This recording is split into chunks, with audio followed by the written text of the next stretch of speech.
Shut up! I just wanted to say hi to that. Shut up. Face the wall. Turn around. Turn around.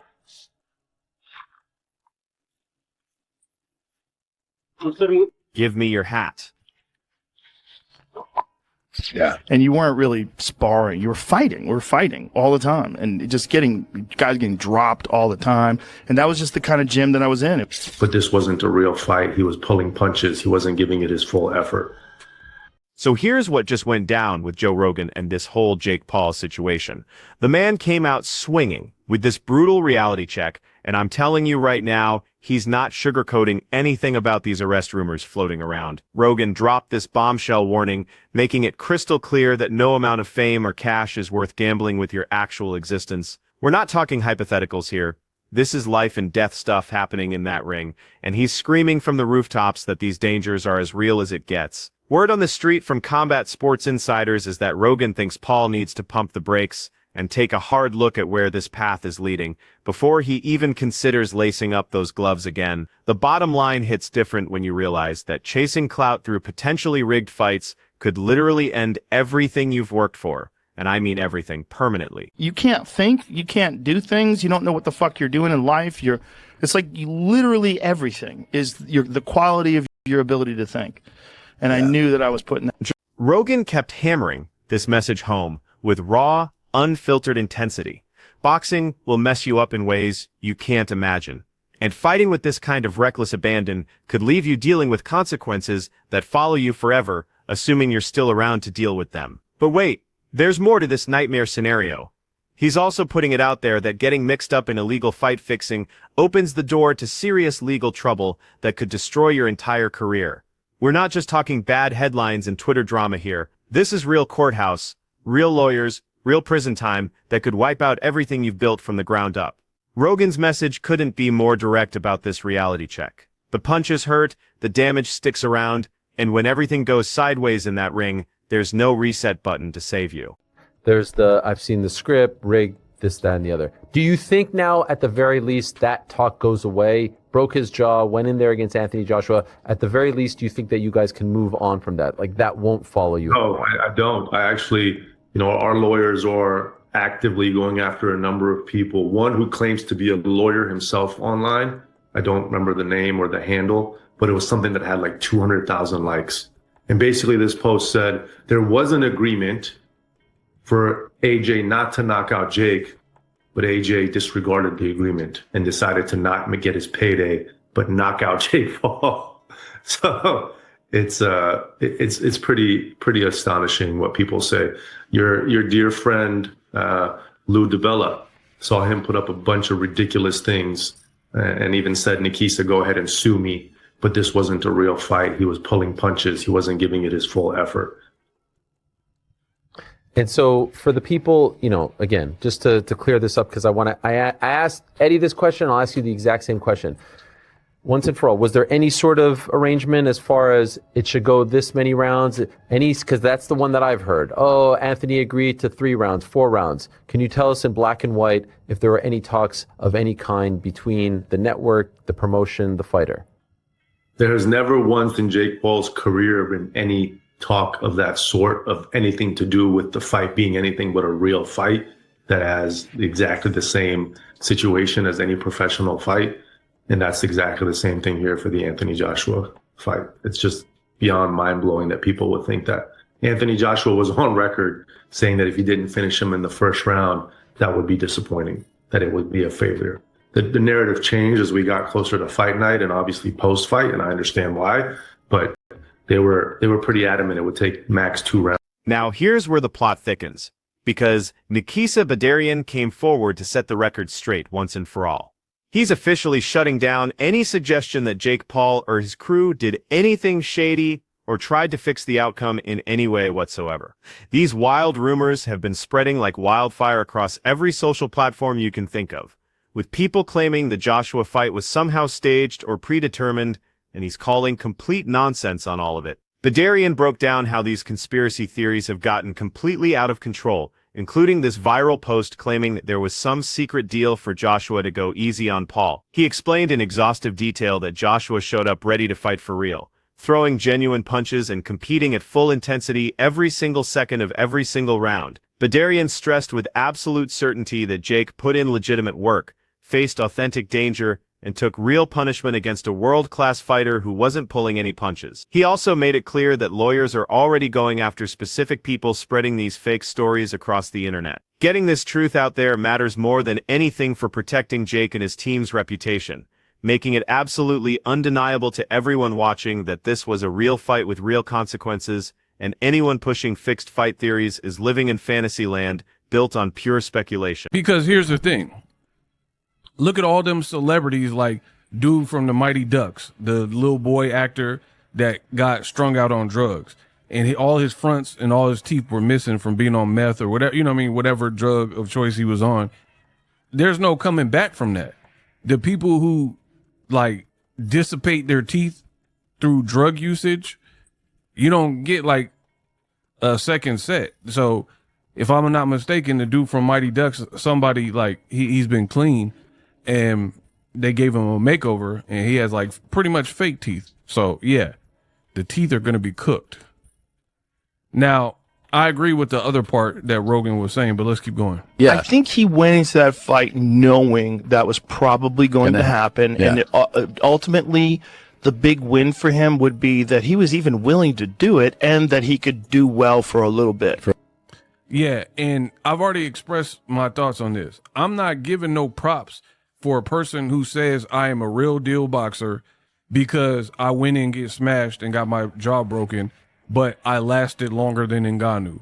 But I was crazy enough to try. Because, to be honest, we're way past the honeymoon stage with a person like Jake Paul. You've been in this for long enough to go through fight camps, dedicate your time, effort, energy, money, spar with people. You spar with some quality names because you have resources and money or whatever. So we're well past that to the point where you just get credit for stepping in. You maybe got credit your first fight or whatever, first couple of fights, for coming from your background and, you know, stepping in and fighting. But we're well past that. You have a box rec. You were being ranked by sanctioning bodies in boxing. Building on everything we just covered, Joe Rogan has delivered this absolutely devastating warning straight to Jake Paul, telling him never to pull anything this dangerous again. Rogan hammered home his point that Paul needs to seriously think twice before stepping into these death trap boxing matches that could legitimately end his life. He's been relentless about this message that no career achievement, regardless of how good it looks or how much money flows in, justifies putting your life in jeopardy. Rogan keeps coming back to this undeniable truth that ring dangers are absolutely real. Brain damage, permanent disability, death. These aren't abstract concepts when you're facing elite fighters and chasing fake fights or dangerous opponents just for money and attention could result in damage that never heals and consequences that last forever. His message hits like a sledgehammer here. Your safety and making smart choices have to come before everything else, no matter how famous you are or how many followers you have. Break him down. He said before the fight, I'm going to break him down and then I'm going to knock him out. And that's exactly what he did. I thought it'd be all over within 3 rounds. But, you know, when I got in the ring after, because I was shouting, just, you know, anywhere, arms. I got in, he went, what are you rushing me for? And I was like, oh, sorry. So, but like, obviously he knows what he's doing. And actually now quite pleased that we got the rounds, to be honest. Yeah, I saw you said that. Really random, I was on Twitter and I saw Jake Paul's mum said she wants to get in the ring and punch you. She said she doesn't like the smug look on your face. She is promoting her book, so I'm not sure if she wants, you know. But did you see that? What did you think of that? No, I was very sad because I couldn't have been nicer and more respectful of Jake and what he's done. And I think Logan's amazing. I think he's an incredible athlete. And I shook Jake Paul's dad's hand in the ring, you know. And if I would have seen Mum, I would have said, all right. But I think over the years, we've obviously had our beef, and she probably don't like me anyway. And I am probably a little bit smug. I wasn't smug after the fight because I would have been more smug if it was all over in a round. So, no, I'll give Jake respect. And, sorry, Jake's mum doesn't like me, but if she can send me a free book, that'd be fantastic. Matthew Stern jumped in with this incredibly thorough breakdown of the Joshua versus Paul fight, diving deep into the strategic elements and careful preparation that shaped every single exchange in that ring. He laid out in fascinating detail how the fight unfolded exactly according to a masterfully crafted game plan, with Joshua's corner making the smart choice to emphasize patience and controlled aggression instead of throwing wild haymakers that might create openings. The strategy from round one was to systematically break down Paul's defenses, methodically find his weak spots, and push his endurance to the breaking point before unleashing those fight-ending combinations at precisely the perfect moment. Stern made it clear that this disciplined, tactical approach represents elite-level professional boxing at its absolute finest, where long-term success comes from mental discipline, flawless timing, and strategic execution, rather than just hoping your power shots connect. Every single moment of the fight, based on his expert analysis, was carefully planned to maintain total control over distance and rhythm, while steadily building pressure and establishing complete dominance as the rounds progress. This methodology proves how intelligent game planning and ring awareness consistently beat raw athleticism when determining who walks away victorious. Stern's professional opinion was that this tactical approach didn't just deliver the win from a technical standpoint. Also perfectly demonstrated the beautiful science of boxing as this cerebral, sophisticated competition where smart execution and calculated choices define greatness and separate seasoned veterans from inexperienced newcomers still figuring out the fundamentals. Been thinking, for my own credibility, I've got to knock you out, but I've got to try and knock you out where I'm not hurting you as much as what I could if I unleashed. Yeah. And with the punch you said that he landed, it's not his best punch, his most powerful punch, right? Yep. And he's shattered his jaw in 2 places, right? So Anthony Joshua gets his 70 million, whatever it is.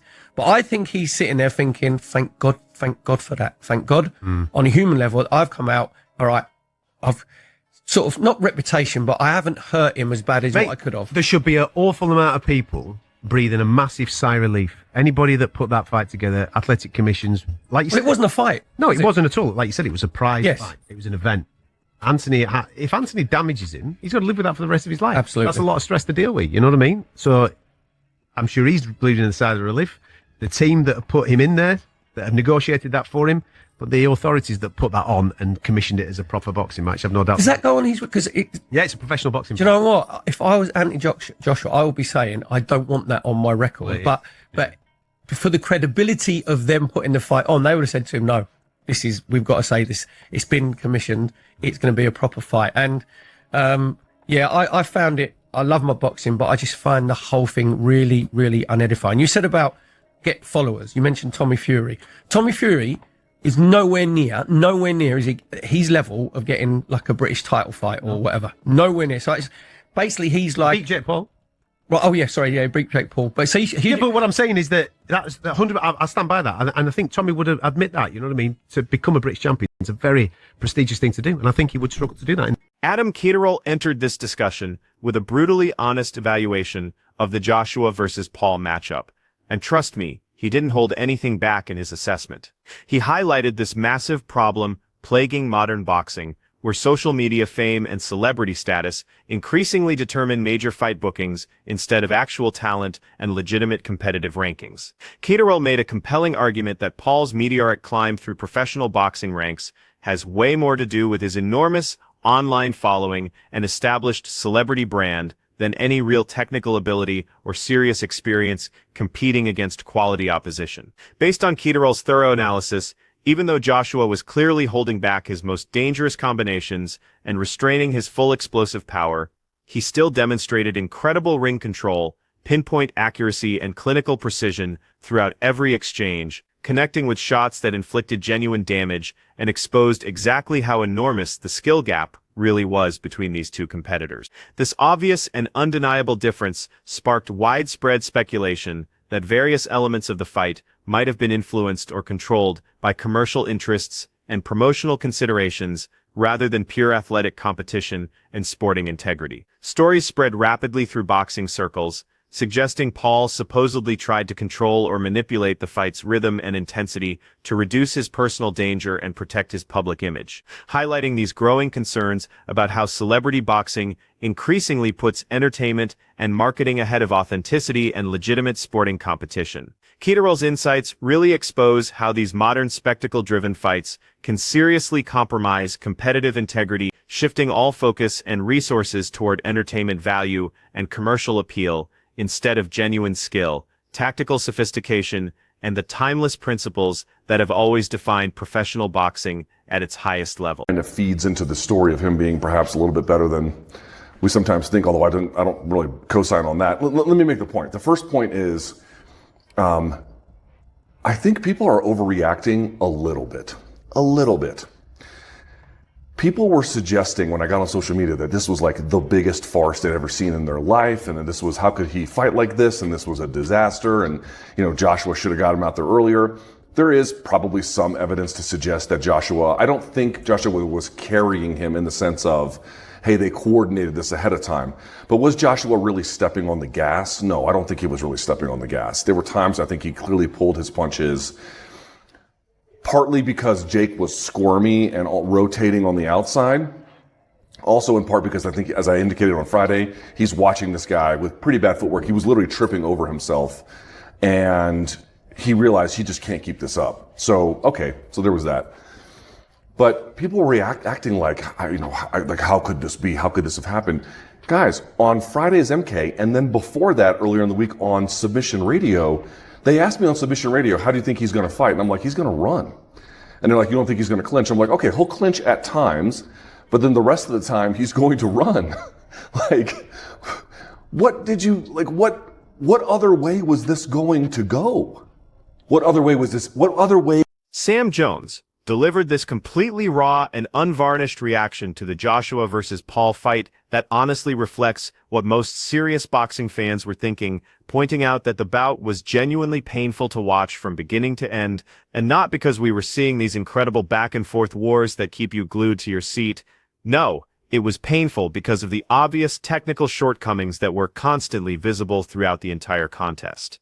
He broke down in pretty harsh terms how Paul struggled massively with basic boxing fundamentals that any legitimate professional should have nailed down long ago, including essential defensive skills like effective head movement, keeping a tight guard, executing smooth footwork and positioning, and responding appropriately to Joshua's attack sequences when they developed. These constant errors and technical failures created this ongoing sense of mismatch throughout the whole fight, repeatedly emphasizing the massive difference in experience, ability, and ring intelligence between these two athletes. People watching carefully noticed that certain moments in the fight looked almost planned or rehearsed, as if the action had been quietly managed or controlled to keep both fighters from facing excessive danger or ending up in situations that might cause serious complications. While Paul definitely invested serious training time and effort getting ready for this fight, and nobody's doubting his commitment in that area, Jones argued that the clear mismatch in natural ability and ring smarts,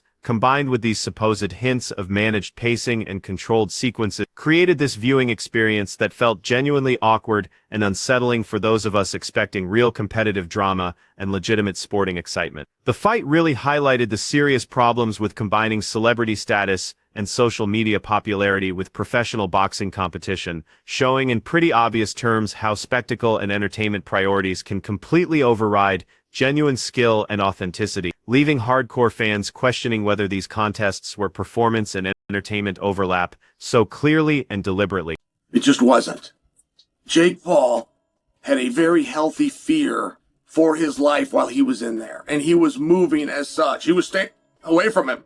He was running away. He was trying to get distance. Then he was trying to step in to win this athletic contest, and then he's trying to get out of the way so that he doesn't get hurt again. He was fighting. Then it turns to where he can't stay away anymore. So now he's got to go the other way. He's got to go forward. So now he's clinched him. Now he's dropping down to his knees. He's going below the waist. He's getting to double leg positions. He was fighting. These guys were Jake was fighting for his survival, and you could so see it. You could see this animal who's been caged and is just trying to make it through, not even kill its prey, just make it through. And it was incredible. It was really incredible. So on the back end, some of the comments that I made or that I had heard were so confusing to me. It was a very good competition. I will tell you, it breaks my heart too that Anthony Joshua can't get him out of there in one round. Dave Portnoy had made a comment before the fight. He said, I like Jake. I wish well for Jake. Of course I'm taking Joshua. And then Portnoy made his point. And he said, because I believe in boxing. This isn't if I'm cheering for Jake or if I think that Joshua's more experienced or better. I believe in I believe boxing's real. If boxing is an actual sport, if it is an actual sweet science, then of course a guy that's done it 11 times cannot compete with the Olympic champion. Of course.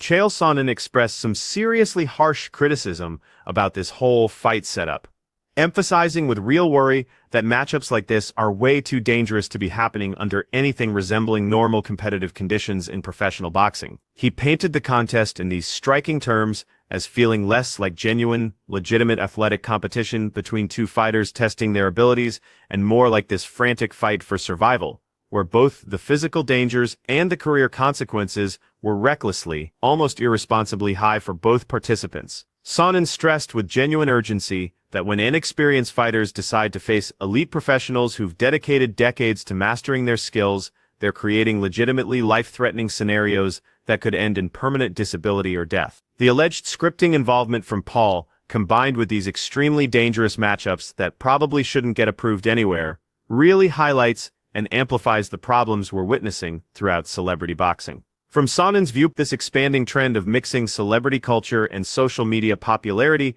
with serious professional athletics creates major dangers, not just for boxing's integrity and credibility as legitimate athletic competition, but also for needlessly putting participants in harm's way in methods that earlier generations of fighters would never have accepted. Experts and boxing analysts watching the contest observed that Paul's strategy throughout the fight seemed unusually defensive at critical moments, which generated all kinds of questions about his real goals and what was actually happening inside those ropes. While some people viewed this defensive approach as simply smart, practical strategy for someone competing far above their genuine experience level, other observers and critics suggested that specific moments and exchanges looked almost scripted or predetermined, structured specifically to let Joshua control and dominate the action without putting either fighter in extreme danger or creating scenarios that might get completely out of hand. This theory supposedly matches up pretty well with those ongoing rumors that Paul tried to influence and manage the fight's tempo and particular sequences to shield himself from serious injury